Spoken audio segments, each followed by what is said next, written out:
Archangels, ghosts, and Bigfoot. Oh my. It's just another night for Supernatural Girls. Real stories, real answers to life's biggest supernatural mysteries. And now for another exciting interview with paranormal experts from this world and others. Here's your host, paranormal researcher Patricia Baker, on the one, the only Supernatural Girls.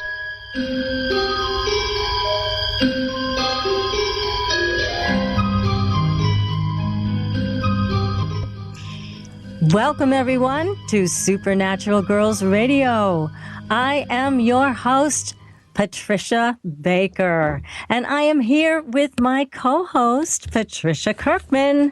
PK, how are you tonight?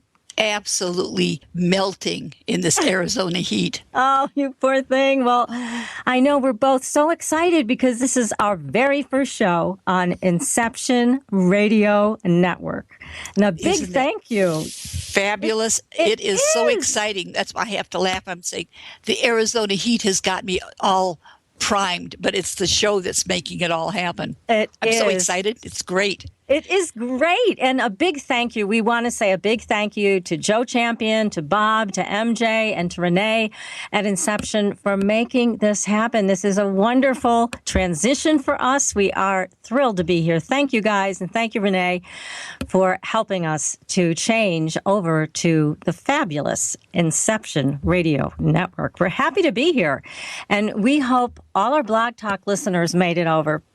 PK, I hope they did. Now, oh, I hope so. We put out enough information, but we're going to keep priming it for the next week or two till they realize that we've moved. We have moved to a better place. Bag and baggage, we're out of there. We are out.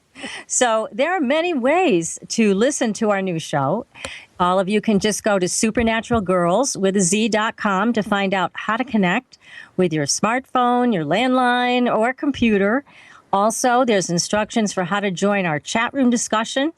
And there is a new phone number to call if you have a question or comment. And it's a toll-free number. Yippee.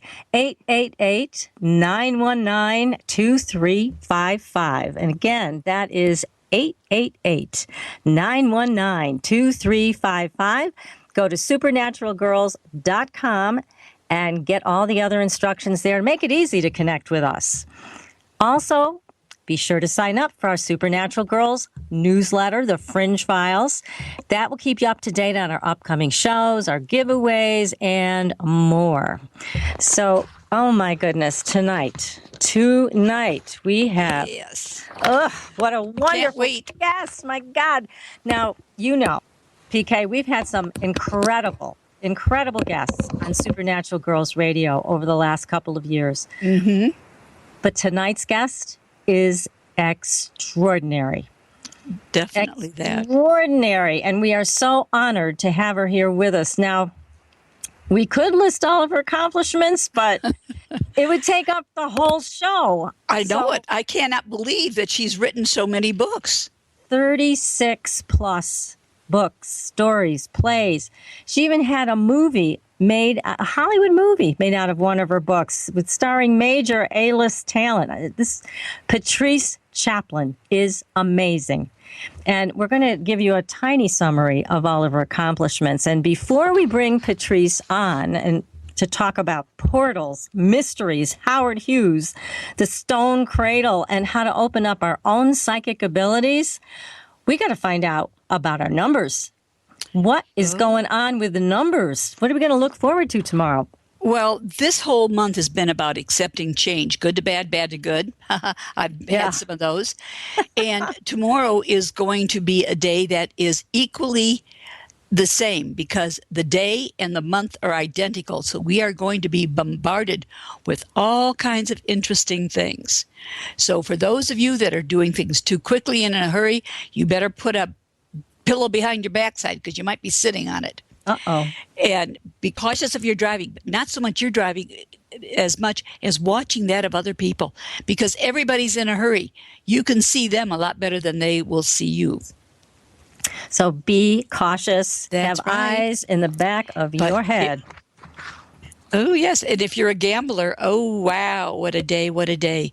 Because it's all about being a risk taker and a bit of a gambler for the month. And the day just adds another glow and another actual space that you could do a double dipping in it. We'll put it that way. So I could win the lottery tomorrow, huh? You could. Will you? Buy my Probably not. buy I've seen your chart. Hey, wait a second. I'm buying my tickets. That's the whole thing. If you think you got something good going, buy one. If you're going to win, the one would do it. Okay, so we don't need Okay. to go crazy with a ton of tickets here. All right, but buy one for is me good. too. I will, of course, of course. And I'll do the Absolutely. same here. Oh, good. Well, then we have to take care of each other. You know, Oh, we of got to look course. out for each other here. My goodness me. Well, Hey, I'm not traveling alone. You're going with me. happy to be your traveling companion, especially with lottery winnings. Why not? Oh, Why yes. Even better. Yes. Well, again, we have an extraordinary guest tonight. Patrice Chaplin is an internationally renowned playwright and author. Again, she's published more than 36 books, plays, and short stories. Her works include Albany Park, Siesta, Darkness, Into the Darkness Laughing, Hidden Star, Night Fishing, Death Trap. But my favorite, The Portal. Oh my God, do I love that book. And if you guys haven't read it yet out in the audience, you better go to Amazon or wherever your local bookstore is, buy The Portal. It is a magnificent book. And also, she has City of Secrets. Again, all paranormal adventures. Patrice is an intuitive, also very talented clairvoyant. And so she writes, she really draws you into that whole incredible world. She has a new book coming out called The Stone Cradle, which you and I have previewed. Oh my God. We're going to be talking about that one. And also The Fortune Seller, which is out. And I mean, my goodness, see what I mean? I could just keep talking about everything Patrice has done and we never get her on the show. So how about this? Let's bring Patrice Chaplin on to the show with us. Patrice, welcome to Supernatural Girls. Hi, welcome. Welcome into my life. It's good talking to you. It's sort of like middle of the night here in London. I'm very happy because I'm a night person, so that's great. And I'm so sorry it's so hot and we've got to watch our driving tomorrow, but otherwise, fine. Well, that's good news. And thank you so much for staying up so late to talk to all of our audience. I mean, I know people have been emailing all day. They're so excited to hear from you. And we have so much to talk to you about. I barely know where to begin. I mean, you are right in the thick of everything with the Rennes le Chateau, mystery, the Grail, the Stone Cradle. I mean, your life's path has been amazing. So you must feel so guided, so inspired with all of these topics and this great European adventure that you're on. Well, in a way, yes, Patricia, I think I have been guided. It started a long time ago when I was 15, and I went first into Girona in Spain. That's in northeast Spain. It's in just near the Pyrenees Mountains. If people want to know where that is, it's the mountain range between France and Spain, and Girona is an ancient city. At the time, they said it was 4,000 years old, but it turns out that there are bones and there's proof that it was at least 25,000 years old. Oh my goodness. So every time I go there, I get older, but so does the place, So I feel over the time that those stone walls and I have we both kind of grow together. But I was there, when I was 15, and that was the beginning of the journey. It seemed like I had no perhaps no other option because I fell in love. I fell in love with the man there. He was the poet. He's a Catalan nationalist, Jose.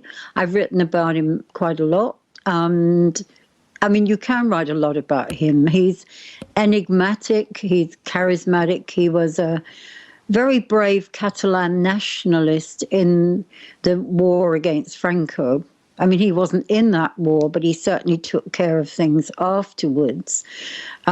He seemed to be a man without fear. I felt an immediate familiarity with him, as though, I mean, our souls really did touch, if you'll excuse that expression. But oh, no, it's perfect. Yes. yeah, Yes, I feel that he and I were actually we were meant to do this journey together. It took a long time to realize that. He was born into it. I just arrived in it. But it included, as you've pointed out, all those places like Rennes le Chateau, it's the Stone Cradle, and it's even further afield than that. And what is more about Girona is the number of people that have been there. People, I've never heard of it, but if one said Howard Hughes, for example, had been there, that's quite a big name. And I flew Otto Rahn, he's a German writer. I think he went with Howard Hughes. He did go with Howard Hughes to Girona. There's been, Jean Cocteau was there. Salvador Dali lived nearby. So there's well, actually, the films were made there, like Pandora and The Flying Dutchman. That's Ava Gardner. Elizabeth Taylor went there because she was filming Suddenly last summer. So there was always things happening around that place. Well, it's amazing, again, with your experiences in life, that you have found such a profound spiritual path, because you went on your own initiation journey, which was dangerous. I mean, some people that went on the same journey did not survive, and you did it. Yes, are we talking about the earlier one when I went when I was 15? Because that was the good one. That was the good one? Yeah, with my friend Beryl. I mean, we were travelers. We wanted to be gypsies. I mean, we were gypsies. I mean, we left the suburbs of London and we hitchhiked, which one didn't do in those days. This is in the late 50s, and we went down we went through France. We met Jean-Paul Sartre, who was, a man who was a very acclaimed academic, and Simone de Beauvoir when we were in Paris. Now, we didn't know who these people were, but a lot of people were gathered around them every morning at 11 o'clock in the De Magot Café in Paris. And, they said to us, my friend Beryl and I, our French was pretty poor, but we got along, and they said we were existentialists. And that was kind of interesting, and we wondered what that was. And they said, well, you have no past, you don't worry about the future, you live in the minute. And we thought, well, that's good enough. And that was our ID. And isn't that interesting? Because that's what so many people aspire to be in the moment. And here you were doing it so naturally. But let me ask you, because we talked before, and I know our audience is awaiting the word on this with bated breath. We talked about portals. And you've had the experience in the Rennes-le-Château area in Girona of natural portals. Can you tell us what exactly is a portal and what did you experience there? Well, a portal is where the planet, where the Earth and the atmosphere is thin, and there's a passageway through which you can go to other places. I mean, you can't go with your gravity-ridden human body. You're going with your astral body. You're focusing with your conscious mind, and you're going through the portal. Your body's outside. That's the important thing. It's like going through a doorway. Once you get to the other side, all bets are off because you're carried on that journey. It's like my guide said to me, forget all about control. She said, forget all about control. Belief would be a better ally. and how right she was. And it's a bit, in a way, what is it like? It's like going on a fairground ride. Now, when I went with Beryl, on that journey, I mean, with after Jean-Paul Sartre had given us the idea and all the rest, we hitchhiked down to Spain, to the Pyrenees, where we went through the customs, and one of the soldiers pointed to the mountain, and we said, well, what is up there? And he said, the portal. You look as though you both have come from there. That was the first time we heard about it. And we were dressed in artistic bohemian clothes, which they'd never seen. So they thought these two people are incredible. They must be ETs or something. So they didn't know what to do with us. And we said, well, what is the portal? Is it a club that we've somehow missed on our trip? Because we went to all the clubs and danced and so on. And he said, no, the people from the portal, they don't come from around here. That was the first we heard about it. So then fast forward a lot of time, and I'm having the portal experience, which I wanted to do and dreaded. It was like going in for an operation. You know, do you do it or not? Wow. Spin a coin or just go for it and say, all right, do it. But I did it. And the thing about it is, let me say, fairground ride, you speed through your life very fast. It's like a little skin compared with the previous stuff that has gone on. Then you go into other times, other places, and it becomes more vivid the further you go.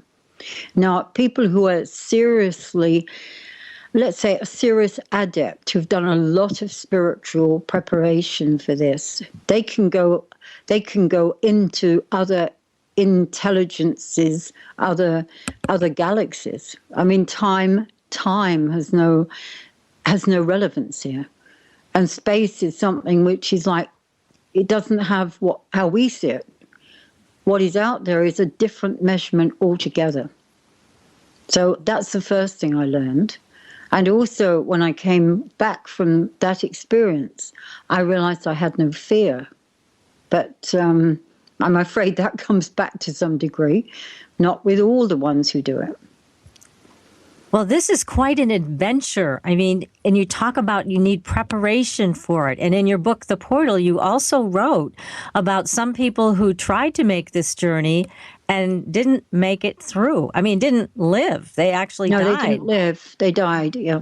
So this is I mean, they didn't get back to their body. There were two things. One, they didn't do the preparation. So when they went into the portal space, they imploded. I mean, their body, they couldn't do it. Second, they didn't come back to their body in time. They went on the astral plane. You know what that is in that journey. Yes. Uh-huh. Yeah. Of course. And so the important thing was to get back in time and to always remember your north. They said, always go back to the north, because if you go to the south, you're going to death. So it's very important. You had to have some consciousness and awareness about yourself when you were in this position of going through the portal. You couldn't just go. Well, you could go, but then the chances were you wouldn't necessarily come back.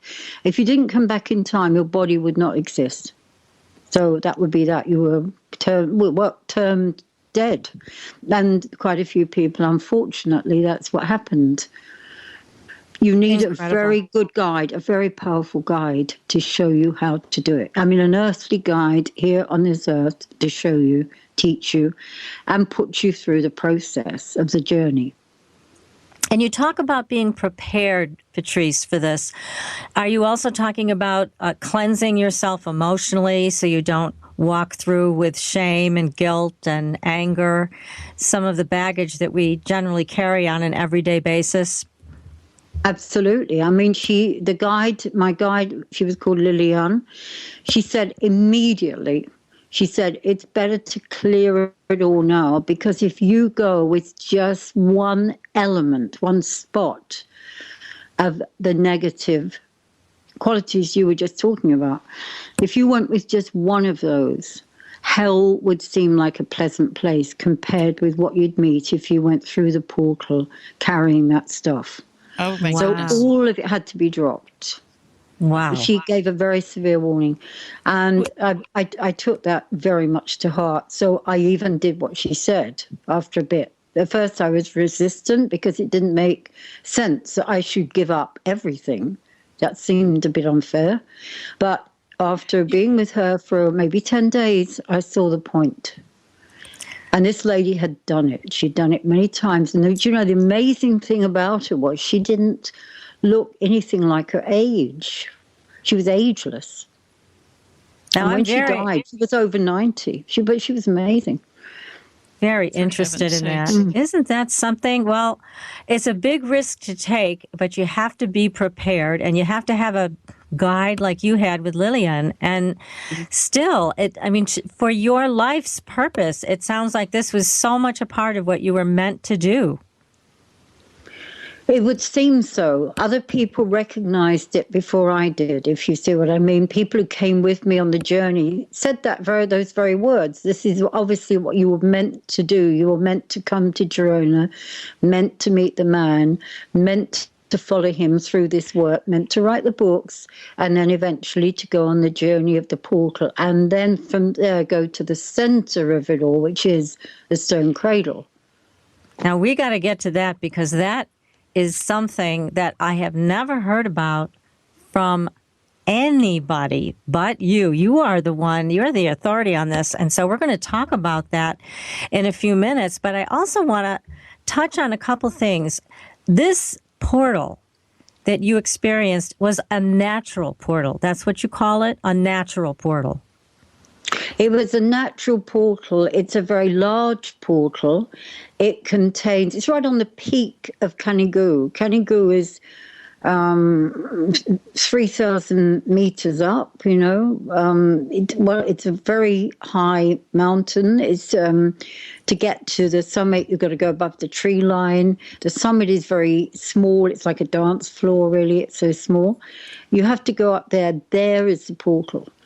And to go through that portal, you encounter quite vivid and powerful things from the area around. And if you think that area, Canigou, was the highest point of all the Cathar activity and much of the history, the Inquisition, lots of things were going on through history around that place. So it carries all that. So it's a powerful portal. There are smaller ones. I suppose in a way it's like a game of snakes and ladders, where you see thick snakes and thin snakes. Some portals are smaller and others are much larger. But this is very much a natural portal. And it is, it's not for nothing. The mountain's called the Sacred Mountain of the Catalans because it has its own magic. So these are natural portals that exist on Earth. And we are also going to talk about the fact that some people decided they were going to make their own portals. We're going to get to that tonight, too. But first, we have a question for you from the chat room. Carol has written in, and she said, are there physical remains here on Earth when an individual implodes as a result of unsuccessful portal entry? Yes. Okay. 2 times that I know of. One very sadly, about 2.5 years ago, of someone who went on his own. Certainly his body was found, but it would seem as though some almost like inner explosion had happened. Another time somebody went through and they had what seemed to be a heart attack. Another time, someone was like burned. It had no signs of what had happened quite. There was no reason. Yeah, there's been, but look, those are kind of warnings in a way. And the guide said shortly before the first man died, you have to go with a guide. It's a privilege to go through the portal. It's something you never forget. It adds to life. It gives life a much bigger, vast experience. But you've got to have the humility to go with the guide and listen. That's really it. And Patrice, I must say that your experience of the portal, it feels to me that it has connected you in such a major way with source energy, because let me tell you why. When you speak, you were on our show a couple of years ago when Helene Olsen was alive, and it was the most amazing thing, as it is tonight, listening to you, because PK and I are listening to your words, as is our audience. But there is an incredibly powerful stream of energy that's also coming from you at the same time. Exactly. Touching. Yes. Can you feel it? It's powerful. Most definitely. In fact, I was going to ask her the question about the guides that keep taking people through. How does it affect them overall, since they do it more than once? I feel they see it as an advance in their lives. It's a promotion. They don't go through with you. They take you to the portal. So they take you to, and then you go through. They take you to the portal. They're there when you return. They don't go with you. Once you into the portal, there is another guide on the other side of life who is there waiting for you. That person will give you a commentary on what is happening, and will explain something, maybe give some advice. I mean, on the particular portal journey, Canigou, that one, I was offered a white swan feather by a man with a white. He had a white dusty wig. He looked like someone 17th century, like an academic. And he handed me the swan feather, white swan feather. I didn't know what to do. I didn't know what to do with it. And I sort of, my thinking was, shall I take it? And then I heard the guide, who is a person I knew on this earth who had passed over into spirit. And he said, I think you should take it. Patrice, 1 second. We are going to have to break away for a very short commercial break in just a few seconds. But I want to, again, urge everybody to stay tuned to this fascinating conversation we're having. You guys are really going to continue to have an incredible experience for the rest of the evening with us. So stay tuned, and we will be right back. Be sure to join us in the chat room. Call the number if you have a question to ask. We'll be back.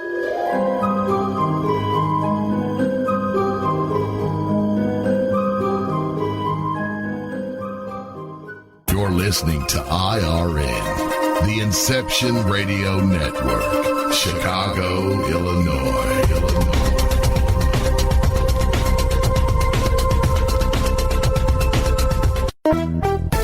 Hi, Inception Radio Network listeners. This is Amanda.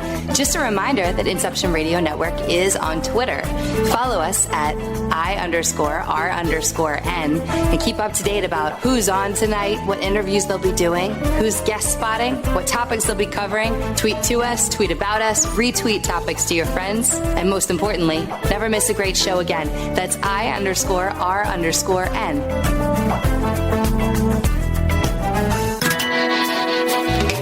Have a computer?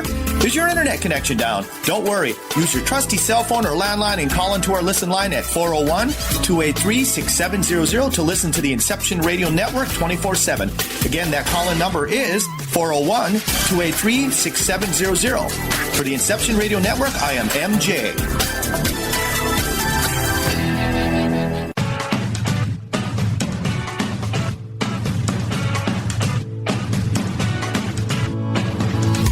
Hello, Inception Radio Network. Would you like your favorite show to be played again live on air? Well, now the choice is in your hands with IRN's live request portal, an easy way to request your favorite show with a simple click. IRN's live request portal now gives you exclusive access to all the shows. How easy is it? Simply type a show name or a guest name, click request, even write a dedication message, and that's it. Try it now. Simply visit InceptionRadioNetwork.com, click on the live request tab under the show menu. Now playing your favorite show is just a mouse click away. Are you a fan of Inception Radio Network? Do you reckon it's the best alternative talk radio station on the planet? Well, if you do, head to facebook.com/Inception Radio Network and like the page. Tell your friends, spread the word, and keep listening to the best.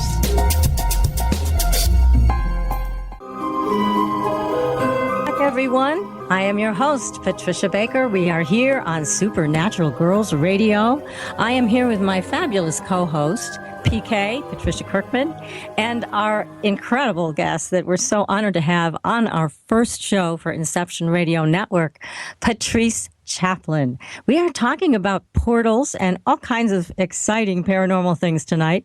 And Patrice, during the break, we were all talking about where these portals are, and you said you knew of 3 more. So do tell, where are these other portals? Well, I know that there's one in Paris, by the Gare Saint-Austerlitz. There's one which is a narrow portal, which goes back only probably into the 50s, not very far back. But it certainly goes into another time, down a long corridor. It's a kind of very different experience. It's supposed to be a bad portal, and it's where there's a lot of drugs and substances available. People go there because they have a much bigger hit when they're taking stuff in that place. Really? And that was, I went there once, and I sped out of there because it was an hallucinatory place that I felt you got in there, you didn't easily come out. You got sucked into it. That one was not good news. And they call it a shallow portal, but people had such a high experience there that they would go there. They would risk and get quite fixed on going there. The second is, now this I heard about, I did visit it too, but I didn't experience it. Gramercy Park Hotel, the old Gramercy Park Hotel before it was done up in New York. That was where there was a portal experience in that hotel. Really? Yes. Oh my. And then the other one that I have personally experience is at Marylebone in London, Marylebone churchyard, where there's a tree, a plane tree, which is amazing, where there's a long portal which goes to the top of Primrose Hill. This is in North London, and it's where Blake stood and had the vision of Jerusalem, and he wrote about the portal just by this plane tree, just in front of the church. It's got a very powerful atmosphere. And many people have gone there and had the experience of being drawn in. So it's not so much that you go there looking for a portal or looking for this aperture, which sometimes is open, sometimes closed, but it's by being there, you're kind of drawn into another state of being. And I think people there don't discuss it openly. It's near a healing church, and they admit that there are wonderful healing possibilities there. That portal is beautiful. It has many of the historical elements of the time there. But again, you see, the thing about a portal journey is you start with now, you go back through very fast through this life, into the past lives and into bigger lives where you more vivid, where you've been there, you are there, but you don't really recognize that you've gone into that other experience of thought and soul connection. That's the point. And then you come to definitely an edge of another space altogether, which is leading out into vast spaces and vast beauty in many cases, things that we cannot actually see unless we've gone through the portal. We wouldn't be able to see them as we are now. I haven't done that, but other people have. They've explained it. It sounds wonderful. I would love to do it. Now, when you are out there on the other side of this portal and you have a guide, does that guide tell you when you need to come back?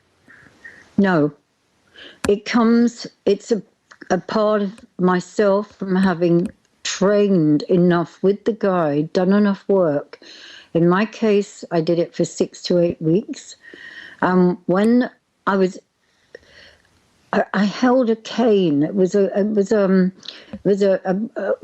cane. Actually, a cane. It was made from a tree. It was whittled down from a tree, and I knew when it was time to come back with my back to the north.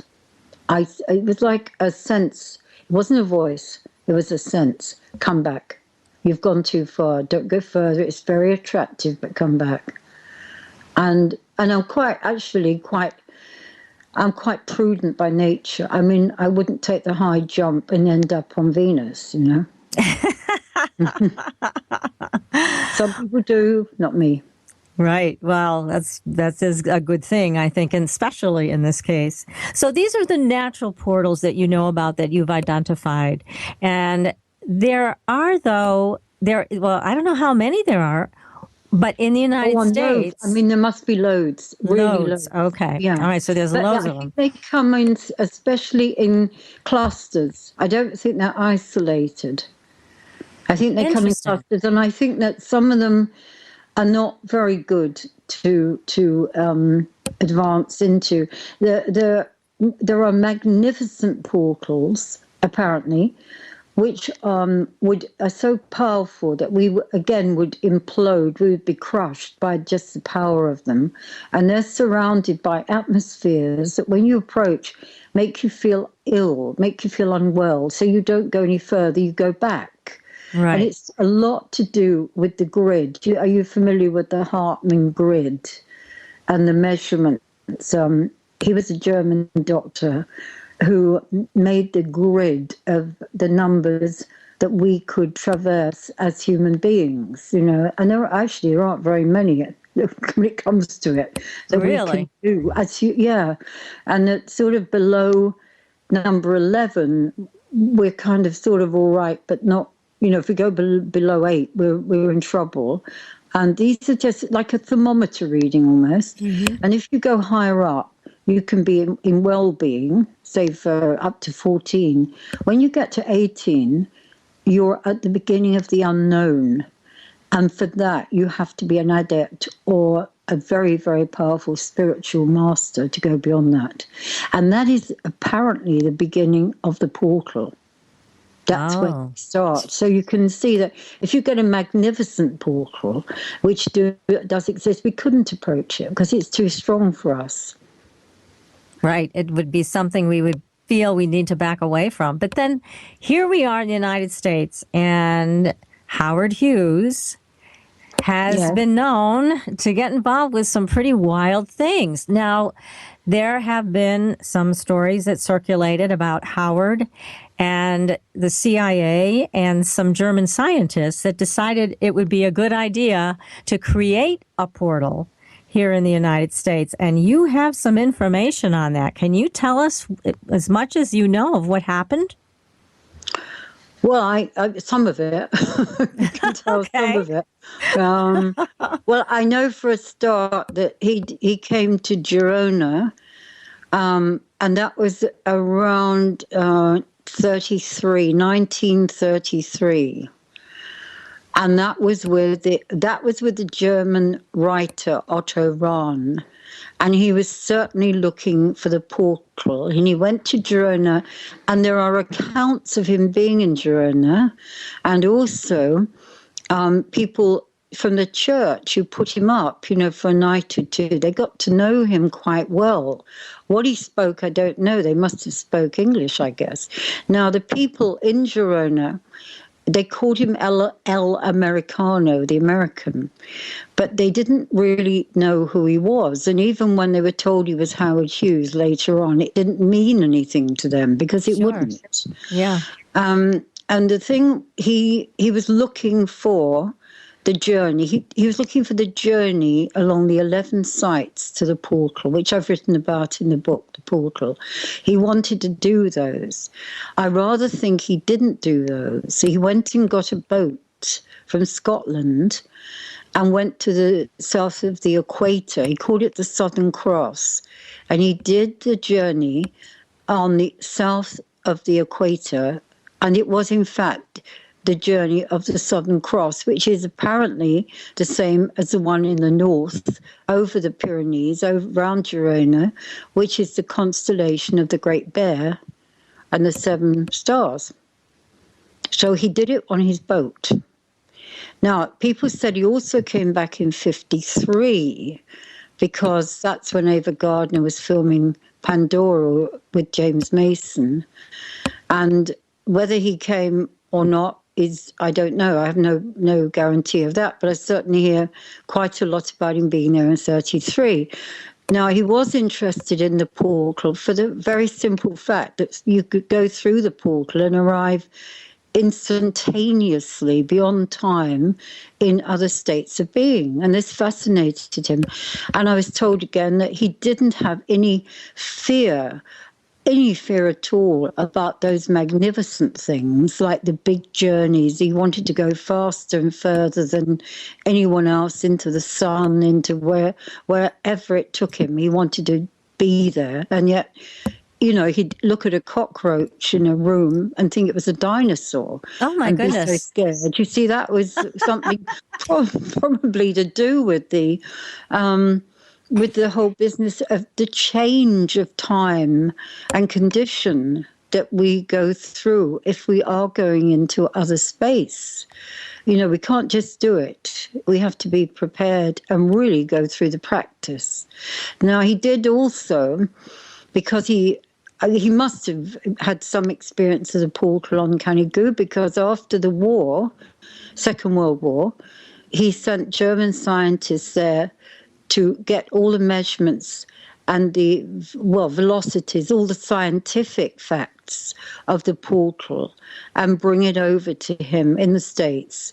And he had a building which had a vast basement where he made replicas of the portal. And I heard about this from someone in Nassau who phoned me after I'd written the book City of Secrets, when it came out in America. The first thing he asked me, I was phoned by that establishment and asked, had I come into contact at any time with artificial portals? Well, no, I hadn't. I'd only come into contact with a couple of normal ones. You know, I didn't know. And the man told me, well, it was an aviator who'd gone to Spain and had got all the facts and the measurements and the structure of a real portal and replicated it in America, and had forgotten one vital thing, which was the quarantine. And the quarantine was the thing that makes the portal safe. So there we have a portal without a quarantine, which has instant access of going out, but it also allows things in. Oh, boy. And, yeah. That's scary. Well, that was scary, because what came in it was called the black box. And within it was a picture, apparently, of some drawing, let's call it a drawing, some description of a being who would be coming here 50,000 light years away. The being is 50,000 light years away and would be coming here when that time, 50,000 light years was up. He'd be on Earth, and he wanted to say hello. Well, I heard that. It sounded good. I mean, I just thought, well, stop in, say hello, 50,000 light years away. Sure, sounds very friendly. But then he did say, he said that there was a calamity, mishap. A mishap. He used a rather guarded phrase. It was a mishap occurred because the portals had no quarantine or no immunity. So other things got in, but the mishap later sounded like the Philadelphia experiment. Oh, my goodness. You remember that was made into a film? Yes. That was about lost time, wasn't it? Mm-hmm. Yes, and invisibility as well. Right. Yes. And then he asked me if I did come across artificial portals to let them know, because they wanted to destroy them because they were unwise for the planet. I do know other things about Howard Hughes because I know someone who flew planes with him who is still alive. So I heard a lot of stuff about Howard Hughes. So now you mentioned, Patrice, when we were all speaking earlier, that it wasn't that Howard was insane at the end of his life, that actually what happened to him and created imbalance was more to do with his experience with the portals. That's what I was told by the aviator, that he's actually Norwegian. He told me that Howard was never mad. He'd simply gone through too many of these holes and came back the same age or younger, and it had done him in. He'd seen too much. And his nerves were definitely frazzled. He was very wired. I think his basic numbers, his grid had been changed by his activities, because obviously he probably didn't do any preparation. He probably didn't know about it. So he would just go and just jump in, I would imagine. Just thinking that's probably what he did. So he had no immunity himself. And really, seeing it as a child, he was ill often and had to be in quarantine. It's strange that he didn't have that sort of quarantine or protection. Yeah, and the portals. This is what one of the Spaniards told me. They commented on that. But as far as I know, his portals were he called them pathways. Pathways. And he wanted to go through to other experiences, other places. And it would seem very much as though he had succeeded. And I feel, too, that other people, what I'm told is other people have taken up the material so that they, too, can go through today. That's what they want to do. Because you can't, if you think you want to go to Venus, for example, which is the main part of the constellation, the Great Bear. Venus plays a very big part over Girona. Now, if you wanted to go there, to Venus, you actually wanted to go there, it would take rather a long time. If you're using the portal experience, you're there beyond time, you're there immediately. So it sort of makes sense. It would be a very useful way of going from one place to another, wouldn't it? Yes. It's like Star Trek, beam me up. But again, with Wouldn't Howard, that be nice? Yes, but with Howard, it sounds like, as you mentioned, that he had been through a lot of times without any quarantines. Now, when you say quarantine, what's a quarantine? How did they enact quarantine around a portal? He didn't, but it sounds like others did. How do you do that? No, I don't think anyone does. I think it's naturally there. Okay. It's a natural quarantine of its own in the portal. So what happens is things coming through take a lot longer to arrive than they would if there's no quarantine. It doesn't jump in. It evolves. It comes in. It's safely so that the planet isn't at risk. And now, likewise, going out, you've got to have done your prep, so you're again safe to go through into that experience. And if you're not, it's not good news. Exactly. And when Howard created these portals, you're saying he built them, but was there some talk about people blowing holes through the dimensions to create them, that it was kind of a violent experience creating some of these portals artificially? That I don't know. I don't know that. I don't know how he did it.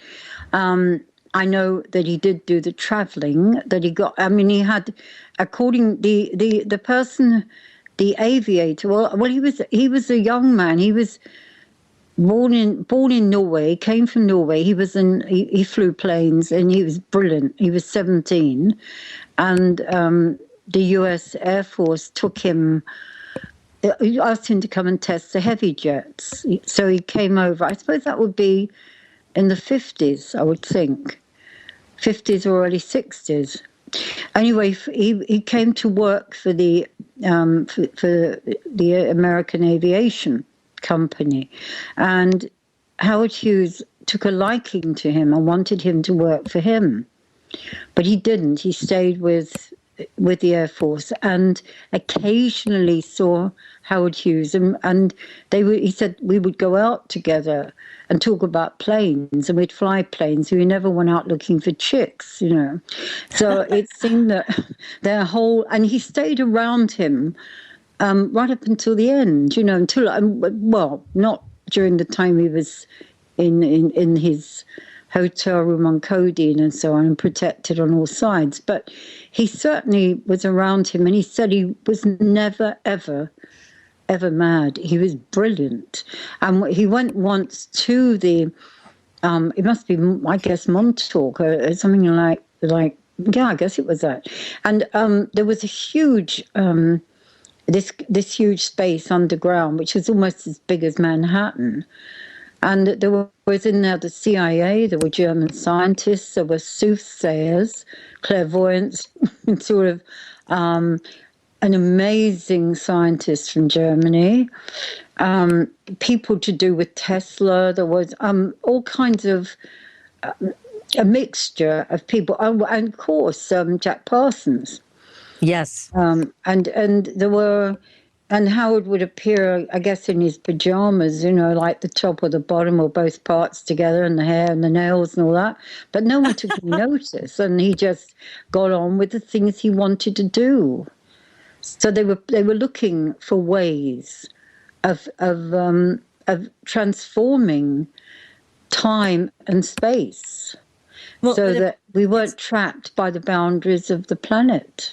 It's interesting because he ended up really disregarding a lot of the physical body needs towards the end of his life. And it kind of makes sense for what you're saying, that all of these trips he took through the portals, sounds like it disconnected him from that somewhat. So he had no care about his physical body.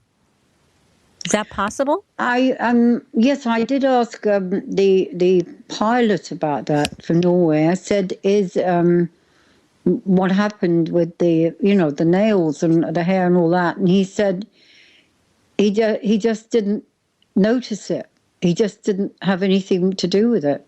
It was something he couldn't even. He probably ceased to feel that he was a being in the human sense a lot of the time. That's what it sounds like. That is exactly what it sounds like. But he wanted the best for the planet, and when he was young, he wanted to have non-toxic travel. He wanted cars not to have fumes or gasoline smell. He wanted planes to be clean. He didn't want to pollute the atmosphere. That was another big thing about Howard Hughes. And so he wanted good results and good outcomes for the planet. Definitely ahead of his time. Yes, absolutely. Was there? Go ahead, PK. Was there any fear of, when you go through the portal, of bringing back any illness or any anything that would be a problem for us at this side because of not having faced it before? No, not if you're going through. Well, you can't go through with your physical sort of animal gravity-ridden body, as they call it. So you can tell we're not exactly, as human beings, we're not that popular. But on the astral plane, our spirit, our etheric body, oh yes, we go through on that. That's what we go through on. The body stays outside, and the etheric goes in. The consciousness goes in. The bit we take with us after death, that goes in, and we're very acutely aware and alive, and it's never ever forgotten, that journey. Right. So when you come back, the only thing you would bring back would be a yearning to return to it, perhaps. Huge dreams, which would be perhaps too much, really, for a while, but they settle down. A sense of time disorientation to some degree. But the adepts, we've got to remember, the ones who've really worked, the ones who have done the fasting and all the preparation and spiritual meditation and the lifting out of the body, all of that, those people don't have any ill effects afterwards. They go beyond death. So that training really pays off for them. They have no problem at all traversing these interdimensions. Well, it makes sense. Everything that you're saying makes perfect sense. So for all of our audience members listening to this, Patrice is giving you some really good advice on how to proceed if this is something that you're planning to do, to make a trip to one of these portals. Make sure you have a guide. Make sure you take the necessary steps for spiritual progression. These are very important points that you're making, Patrice. Now, unfortunately, we're going to have to take another short break. So everybody, stay with us. My goodness, this is so incredible, this conversation that we're having tonight. Thanks to Patrice Chaplin. PK, we are having one heck of a great first show. Yes. So everybody, please stay tuned. If you want to join us in the chat room, please feel free. We'll ask your questions for you. If you want to call in, call in. We'd love to hear from you. And stay tuned, everybody. We will be right back. The Inception Radio Network, Chicago, Illinois.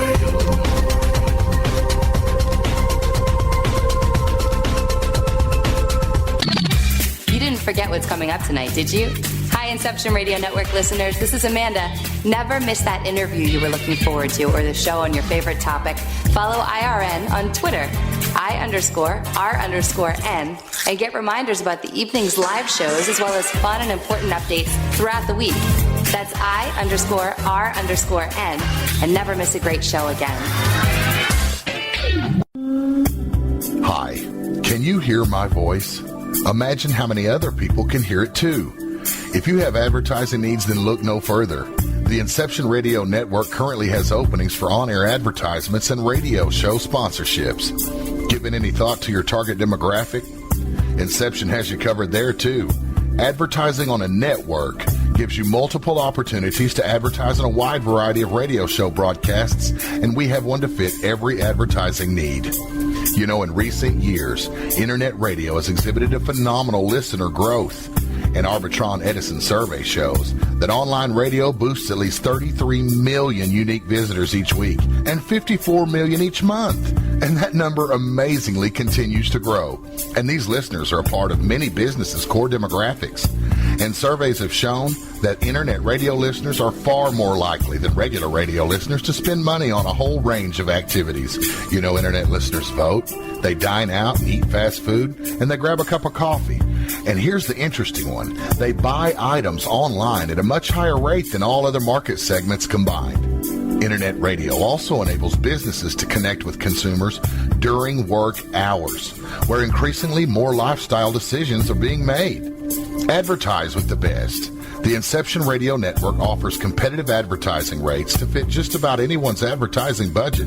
Stop by today at www.inceptionradionetwork.com or call us toll-free at 1-888-919-2355. Get the word out. Get results with the Inception Radio Network. Are you a fan of Inception Radio Network? Do you reckon it's the best alternative talk radio station on the planet? Well, if you do, head to facebook.com/Inception Radio Network and like the page. Tell your friends, spread the word, and keep listening to the best. Hello, Inception Radio Network listeners. This is Amanda. Remember, you can take your Inception Radio shows on the go. Just download the Inception Radio Network app for your iPhone, iPad, or Android smartphones and access live shows, past shows, guest lineups, and much more. Just visit the iTunes Store or the Google Play Marketplace and download it today for free.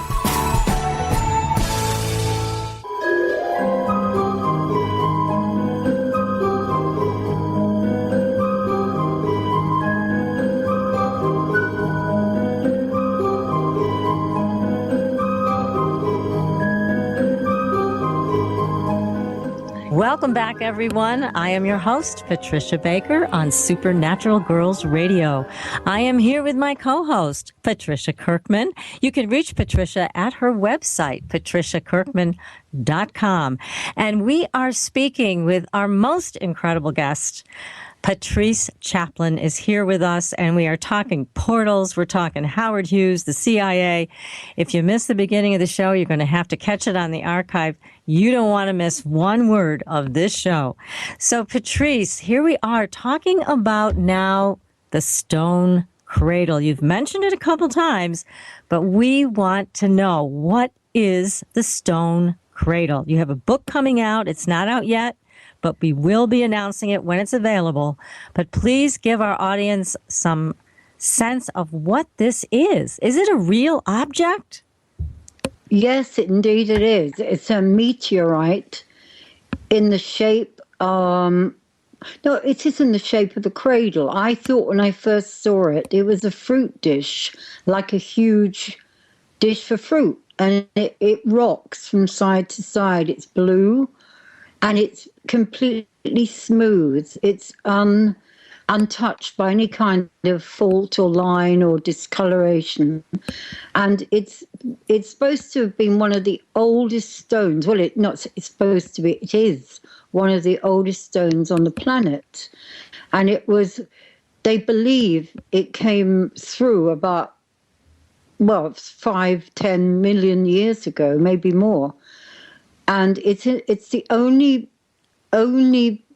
meteorite in the area which is full of standing stones and dolmens and stones that go back thousands of years, ritual stones, all kinds of stones, but mainly they're granite with quartz inside. Now, this meteorite is something on its own, and it is in the shape of a containing stone that you can lie on and be held by. It does rock.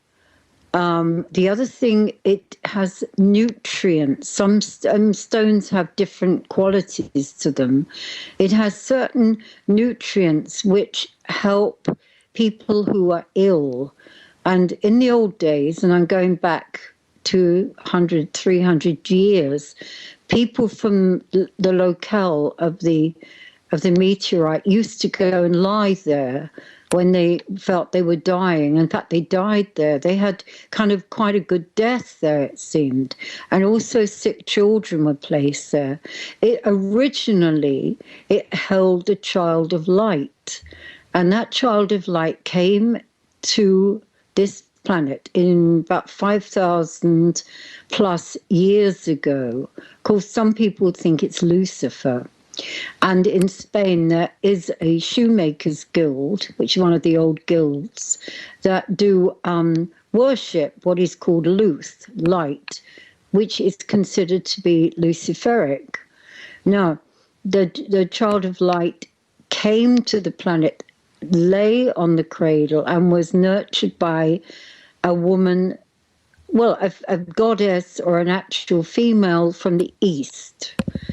And the child came here to help mankind to lift up into the etheric, into the healing, into a higher state of consciousness. So whatever was around 5,000 plus years ago, they certainly increased their potential as beings.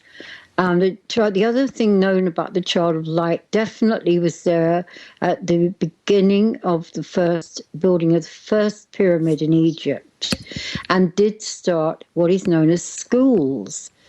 Now, the being trailed light around the planet, which was beneficial and healing and lifting and evolving.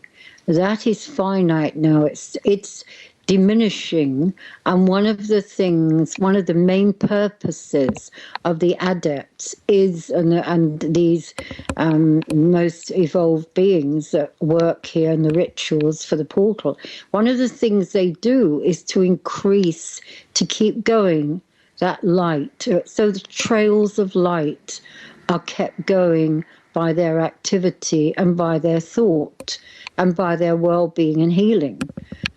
Now, how beneficial it is, to the rest of the planet, I don't know. But it certainly is something that many people have sought, including Otto Rahn, including definitely Howard Hughes, including people who have come there, like Jean Cocteau found the cradle.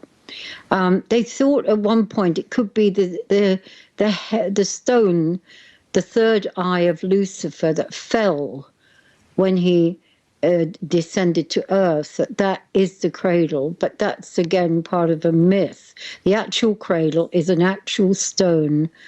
Dali said it has, Salvador Dali, the Catalan painter, artist, well known in America, he said it had 23 dimensions. And if you think we've only got 4, supposedly, then it has rather a lot of powers. It can be definitely invisible at times. We can't see it always. Now, I have so many questions, as I know our audience does, and I see other questions lining up in the chat room, but we're all going to have to buy your book, The Stone Cradle, when it comes out.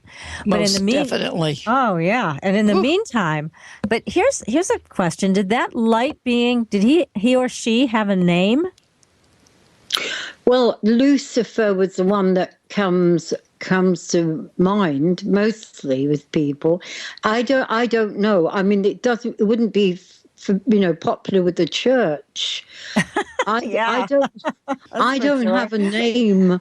I don't know. I'm told it's the child of light. I'm told the society that look after the being, it was called the inheritors of the child of light. So it isn't really, it's a good purpose here. It's an unfolding of what we can experience here. It's something which really helps the planet.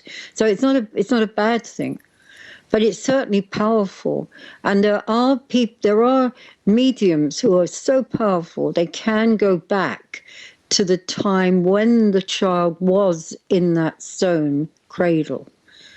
And it has a direct link with Venus. And Venus is said to send communication to that place where the cradle is from time to time. And it's seen as light in a way that we normally would not expect it to be. I cannot wait for your book to be available to everybody. This is something that has really never been written about before, to my knowledge. No, I don't think so, no. Yeah, and this is a very unique and very powerful subject. Now, just to tie up what you're doing with the Stone Cradle now, you were saying that there are scientists and astronomers that have contacted you to be brought to the Stone Cradle because it communicates with other planets. Can you tell us a little bit about that? Not a lot, because I understand why they want to go there, because obviously the passage of space between here and Venus would be most beneficial, to any kind of experiment and travel. I could see why that's useful, and it's directly in line with Venus. And also with the earlier pole star, Tuban. And the other important set of, I don't know what you call Draco. Draco's, the dragon. Draco was an earlier kind of star system, I believe. Draco, isn't it? I'm not quite sure. I believe so. Anyway, that is also part of it. Now, the thing really is, no one would ever know about the Stone Cradle if they hadn't have gone through the portal and arrived at that point where it is. The journey would have to be made out of the portal and continue round back towards Girona, and they're in the center of two, like the Pisces, Versica Pisces, in the center of two overlapping circles. There we have it. There's the place of the cradle. Nothing around, nothing for miles except dolmens and standing stones and very, very old trees. So, things things that we think in thousands of years back. Incredible. Well, this is quite a story that you are telling in your new book, The Stone Cradle, and we will let everybody know when it's available, because this is something really brand new to the paranormal community, as far as I can tell. And I know people are going to be more than chomping at the bit to get a hold of your book. So you let us know as soon as it's out, because I do want to leave a little bit of time here, Patrice. Of course, you have another book, yet one more new book that we need to talk about. And this is another exciting adventure that you have written about. And tell us about this latest book. This is fabulous. Well, that's The Fortune Seller. The Fortune and it's Seller. It's about what is it about? Well, it's about a true story of a performer who fell from fame after 2 hits. There were 2 big hits, and nothing. She went out of fashion. She went out of date, and so there was nothing more coming out of her that was succeeding, and except the only thing that was succeeding was her overdraft. So she was really broke, and she had to take work. She didn't want to do a backing singer. She didn't want to do any of the lower stuff that would come to her. She couldn't, not after her career.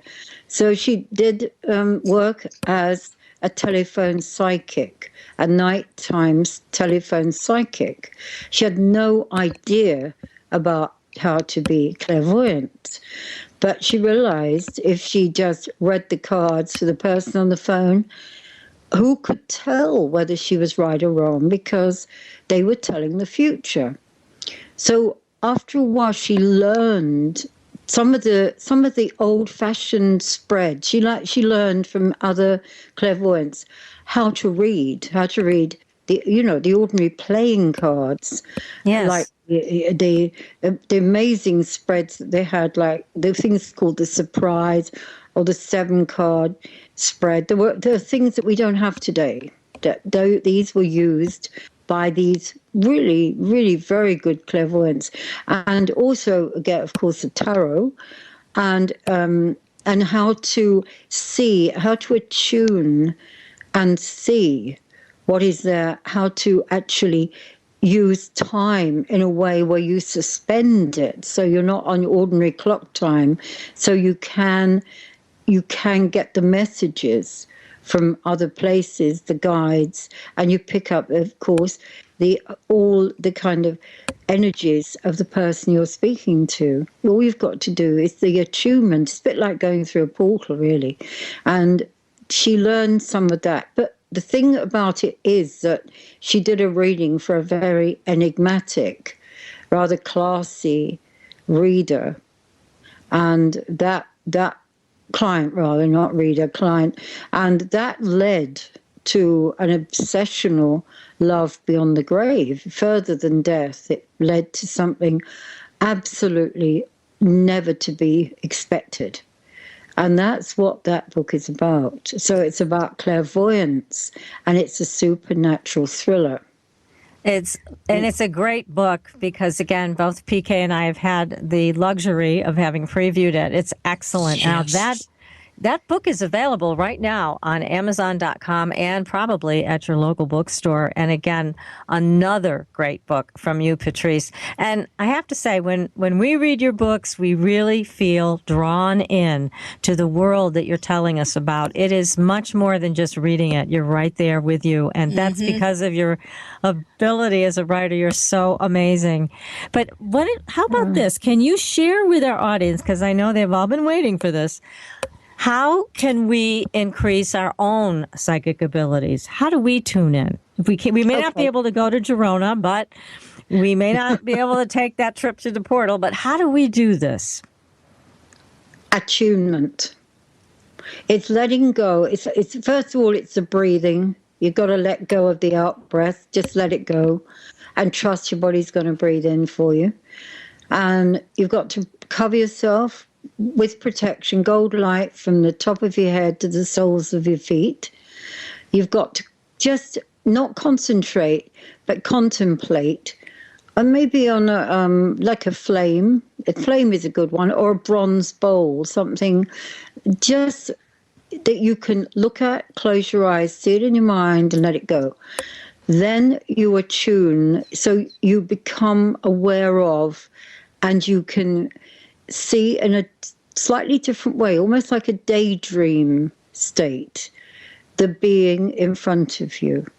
You will receive imprints. Now, the imprint is important because it's not your imagination that's working here, or your thoughts, or some desperate, clamoring for a message or something to tell the person. No, this is about just receiving an imprint or a feeling that you can always locate again. So it's not come from in you, it's come from outside into you, into your mind, and you pass on that to the person. One of the best ways of actually, I think, of developing, and one takes time about developing as a clairvoyant, it needs time, but it's psychometry. Now, if you pick up something belonging to the person that only they've used, and you hold it, go with the first image you get. Just hold the object and just, what's your first image? Then put the object down. Trust your first image. Of course, the cards are useful. The cards are in a language. Each card is a part of an alphabet. So they form a language. You learn to read it. I would throw the textbook away, the guidebook, because everyone has their own way of reading. That's true. Yes. As we know that death isn't the death card. That's change. Everyone looks at that and points and goes, "Oh, when is that going to happen to me?" Right. Well, it's going to happen, but not when that death card is there, because that's change. Right. So, I think the thing too is, it's beneficial because it opens people up, and it opens us up to another way of seeing and hearing. So we, on a much more vivid level and a plane of existence. I think it's a very beautiful thing to do. There are many sort of pitfalls with it, but they can always be readdressed, as you go along. The main thing is to trust your intuition, your attunement, and your guide, because you will, as time goes on, receive information about your guide, who, after all, is handing this from spirit. We couldn't get it just by thinking. I mean, if you think about it, if we were thought readers, we'd rule the world, wouldn't we? We'd know what each other were thinking. Yes. I mean, that's right. That's the best, one of the best ways, but it is about taking time to tune in. That's really what it is, isn't it? And then to use your chakras, go into the top, the crown of the head, and even higher. We've got higher chakras than the crown of the head. There's 2, 3, 4 above. That will take us even further. But again, do it kind of slowly and with someone who can develop clairvoyance, or a healer will do it. I mean, there's lots of ways. And there is another question for you, Patrice, from the chat room that goes right along with what you're sharing with everyone tonight. She would like to know, is there a specific institute or a site for training as one sets out upon the path to visit the portal? Is there some place to go where you can learn what to do? Well, that's a good question. There are. But mostly they come to you. That's the thing. I think if, for example, you go into Girona, you would know quite soon about those who do the journey. That's for sure. Or you can go with a medium who would be able to help you on that journey. But to actually do the going through the portal, you've got to get the guide. There's no question. So I feel that is something I mean, I can't just give an address and a postcode because I'd be in a lot of trouble. So, I mean, as it's mainly a private enterprise. Let's just say into the area. And then you're going to find the place. You're going to find the guide. If you want to do it, it'll be there. Now, what about also with the emotional body? There's often a lot of things flying around with that. That's kind of like the rocket fuel that did Jack Parsons in. I mean, it's very volatile in the emotional space for many of us. Do you recommend any kind of emotional work, any kind of counseling or rebirthing or anything that helps to clear out stuck emotional places and stuck emotional patterns? Yes, I think one of the best is a psychic baptism. Now, all you need to do for that is to light a candle, get some sheets of paper, and write to somebody that you really are upset by. You know, someone who has left you, someone who's really harmed you, whatever. That's one of the first things. Now, you just simply write what the worst things are that they've done. Just like you did this, you did that, you did this, you did that. You know, it's not an essay. It doesn't have to be neatly written. Don't reread it. Sign your name at the end. Take it over to the sink. Take the candle. Burn the letter. So you've just got ashes there. Wash with cold water. Turn the tap on. Wash down some of the ash. And then throw salt on the plug. Because that's going to actually nutrify all the kind of angry, negative vibes. That will be a good thing to do, definitely. The Spanish always do that. Then go for a walk around the block. When you come back, you may feel emotional. You may not. But within a few days, you will have lifted up into a much lighter state. That's number one. It's old and it works. The second thing is definitely rebirthing. And sometimes people, as you probably know, do it through breathing. Yes. Lying and just breathing and allowing your mind to go back into other times, other lives. That's pretty good too. Anything to do with clearing is excellent. Breathing is wonderful. As I said earlier about the letting go of the out-breath and just letting it go of its own and trusting the body to breathe in, fantastic. Lots of meditation, that's a must. And keeping a notebook and writing down every day your thoughts and letting yourself free write so that they all go one to the other, to the other, to the other. That way you discover a whole inner self that you didn't, well, you know, because you feel it sometimes, but you're not really familiar with it. Good to know. Good to know as much as possible about yourself going deep in. Other ways of doing it is chanting and sound. Sound is very, very clearing. Those sounds like F sharp, wonderful. Well, so many things, aren't there, really, that you can do? Yeah, these are great. And the psychic baptism, I have never heard of that. PK, have you heard of that? It sounds wonderful. It's fabulous. Yeah, I mean, you can do several. I mean, you do several people have really hurt you. That's the one way to really clear it, because you're carrying that hurt with you all the time. But you can't do them all at once. You've got to do one after the other. I'd leave a week or two between each. And then you're free. You see, what you're looking for is freedom. It's the same, the portal journey in its essence. It's vivid and marvelous and shows we have much more space, much more happening than what we see here on this planet. It's wonderful for that point of view, but also that we're free. That's we're free it. beings. Yeah. That is the key right there. And Patrice, I hate to say this because we are at the end of our show, and I would love to keep talking to you, and I know PK would too, all night long. This has been an amazing experience with you. We will treasure this first show with you forever. And again, everybody, go out and buy Patrice Chaplin's books. Each one of them is a treasure in and of itself. Get the portal. And then get on the list for the Stone Cradle, Read The Fortune Seller. That's out right now. All of Patrice's books are listed on Amazon.com.